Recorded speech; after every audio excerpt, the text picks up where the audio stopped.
Unfortunately, it is incredibly true that Black-led community development financial institutions have been under-resourced for decades. That gap is for minority CDFIs versus majority is 6-to-1. That's huge. In other words, a majority have $6, we have $1.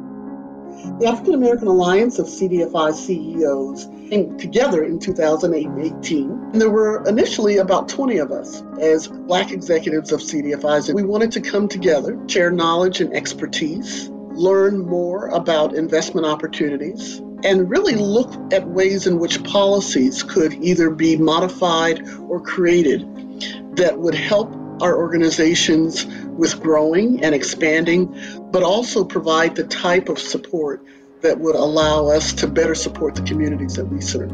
We've got a small CDFI in the southern part of this country with 1.5 million in assets and going all the way up to very large national CDFIs that have over $1 billion in assets and everything in between.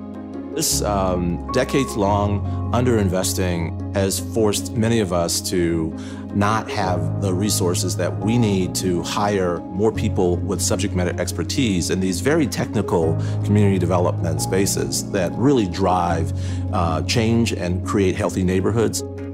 The pandemic really showed just how wide and how big the racial wealth gap is and the disparities that exist. And it gave us an opportunity to be able to highlight that mission and deepen and strengthen our commitment to ensuring that we do our part to reverse the impacts of systemic racism and provide more innovation to capital that certain Black businesses and low moderate income businesses had not had access to previously. Today we're sitting in 111 Food Hall. It's an amazing incubation space for Black-owned restaurants.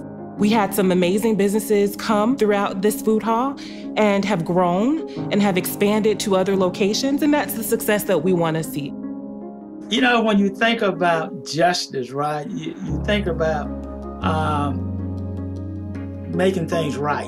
I think that is a long-term pursuit. The wealth gap is a reminder that injustice still exists and persists. With the killings of George Floyd, Breonna Taylor, too many others, we really came together as a group and said, well, what can we do collectively to help close that racial wealth gap? Because until that gap closes, we are going to continue to see in this country the kind of inequity, a lack of social justice, discrimination, and really, in many cases, oppression in communities that are being held back primarily because of the racial category that they happen to be in, the income class that they happen to be in as well. The country has under-resourced Black-led organizations for decades. It takes more than just one grant cycle to undo all of that inequity. And the fact that Kresge is looking long-term and making multiple year bets on Black-led, Latinx, and Native American-led organizations is the way to go, and we applaud them for their vision.